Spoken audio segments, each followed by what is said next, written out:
for some questions, which is, I guess I was keen to also touch on what you said before, but some people might not realise that there is a very deep connection with Fiji and the Garden Palace. Not only, it was around that time that Fiji had just been annexed is such a lovely word, by Britain, and the slave trade had started. Blackbirding had started, and the sugar industries, and at the exact same time that Queensland's being opened up and all those cane settlements. I guess it's interesting listening to this notion of Uncle Michael saying that those objects are like people. I guess how are you able to sort of reconcile, I guess, that sort of movement of people and the movement of objects, and does that come into play when you're working with those young ones?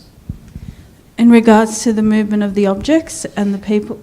Yeah, I guess that heavy history and how to work telling those stories, especially to young ones, and so they're not burdened by the weight of that and feel empowered, I guess.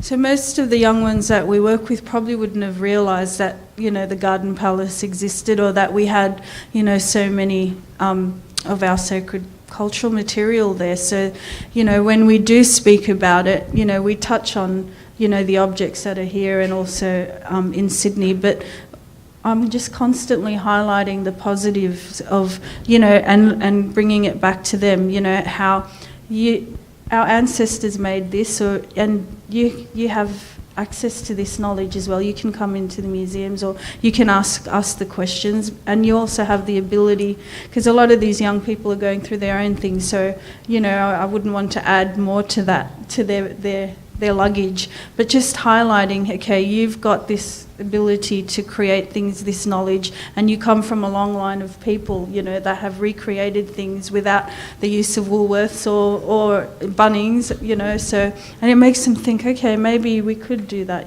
so that's the part that I focus on. And in regards to, the whole blackbirding movement, a lot of this knowledge is still not known, it's not talked about in Pacific communities. Only recently the conversations have been coming out, thanks to different people like Imelda Davis and the different groups here in Sydney.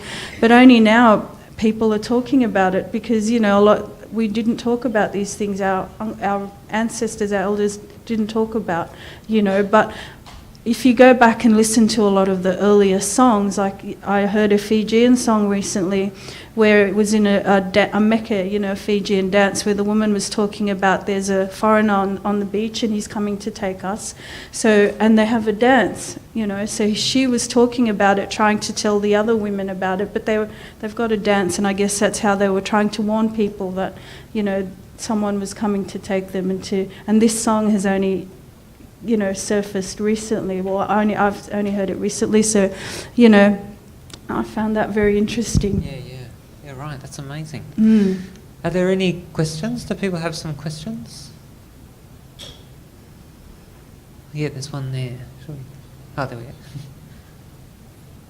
What you were saying about that connection to that kind of capability, and reminding the young people that they come from this tradition of years and years of capacity to do incredible things. Do you see firsthand the empowerment that brings them? Does that connection really resonate with them, or is it sort of sometimes not sink in, do you think?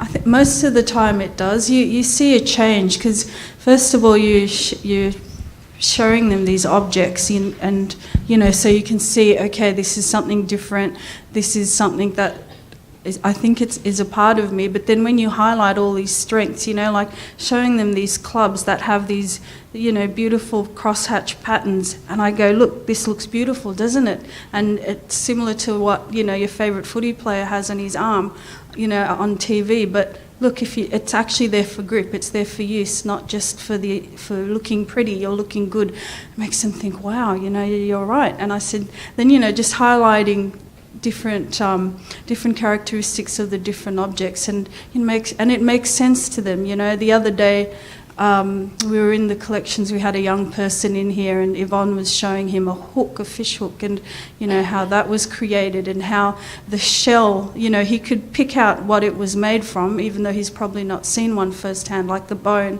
and the turtle shell and the wooden hook, but how when you put it in the water, it picks up the light and it reflects like the fishing lures, and he understood that technology and the way that it was used. So you do see that, and you can just see their brains ticking over when you're sharing these stories with them, you know. And the fact that they're silent and they're listening, you're like, okay, this is getting through.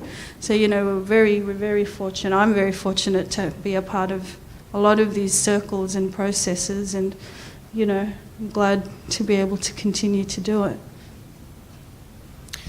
Yeah, I guess the other thing that sort of is interesting of me, sorry, and I keep coming back to this idea of people and objects, but this really interesting thing too that people might not be aware that, of course, once the fire went through the palace and we lost those objects, and of course by that time there were other museums around Australia, other state institutions. So the Australian Museum sort of openly said that they didn't see any more research avenues in Australia. You know, because the Australian Museum here was looking after New South Wales.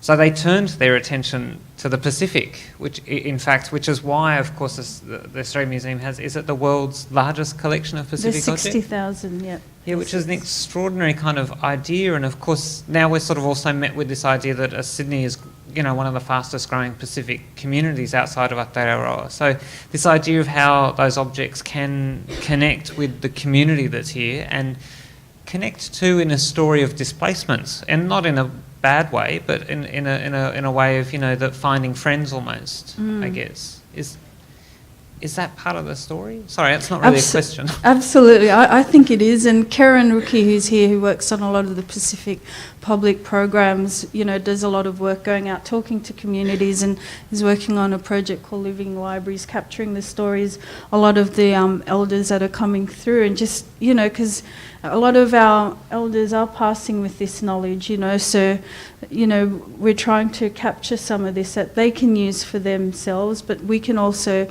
you know, share with other community members here, and you know, from around Pacific community members from around the world. So, yeah, it is definitely part of the story, and something that we can contribute to as well. Yeah, great. Is there any other questions? No? Okay, well, thank you. Oh, there was. Sorry. Sorry, Thelma. I know. So, Laura from the museum. I just wanted to get you to talk a little bit about how the program is actually improving the rates of the children in the juvenile justice system from reoffending. So just going back to how incorporating culture in their rehabilitation is actually working quite well versus the systems that have been used in the past by governments? As you know, as any Indigenous person from Australia, from the Pacific would know, when you have that knowledge of your culture and of yourself, it's quite empowering. It's very, you know, it's strengthening. And even though we don't have the statistics, you know, every year of, you know, the numbers, if they're going up, I mean, we know they're going up, but with Pacific communities, we know that the numbers are you know, are lowering. But we can see, you know, we try and track the person through, you know, from when we see them and when they come out into the community and make connection. And if they're not going back, then we know, okay, there's one less that's, you know, in the system. That's why it's important to have these partnerships in the community, because I leave, I come back to the city, the young people, the communities still exist, but then connecting them to groups or, you know, services that can continue the work out there, you know. So I will never go out there by myself and do things. It always has to be with a partner group, because we leave, you know, and that relationship has to continue.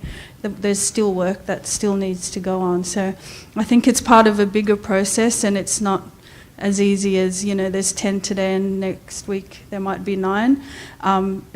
It's an ongoing process with strong partnerships, if that answers the question. Okay, thank you. I'd like to join me in thanking Thelma. Thank you.